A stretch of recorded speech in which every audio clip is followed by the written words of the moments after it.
Siya si Mang Ambo. Kilala siya bilang isang mapagbigay na mamamayan sa barangay Nook. Likas sa kanya ang ganitong pag-uugali dahil masaya siya sa kanyang ginagawa. Isang araw ay marami siyang dalang mga prutas. Nais niyang ibigay ito sa 6 na pamilya na malapit sa kanilang bahay. Naghanda siya ng 6 na basket. Nais niya na malagyan ng tigda-2 prutas ang bawat basket. May 4 na uri ng prutas ang kanyang dala.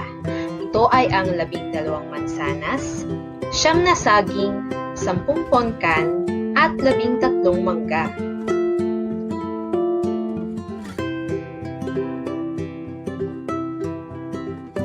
Una niyang inilagay ang 12 mansanas sa 6 na basket. Hinati niya ito sa tig-2 piraso. Isinunod niya ang tig-2 piraso ng saging sa 4 na basket, ngunit may isang natira sa lalagyan. Ang pangatlong prutas na inilagay niya sa 5 basket ay ang 10 pongkan. Hinati niya ito sa tig-2. At ang panghuling prutas na inilagay niya sa 6 na basket ay ang 13 mangga.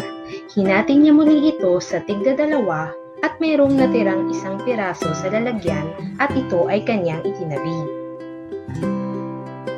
Tuwang-tuwa at nagpasalamat ang 6 na pamilya sa kabaitan ni Mang Ambo. Dahil sa ganitong pag-uugali ay nire-respeto at minamahal nila si Mang Ambo sa pamamagitan ng pagtulong dito.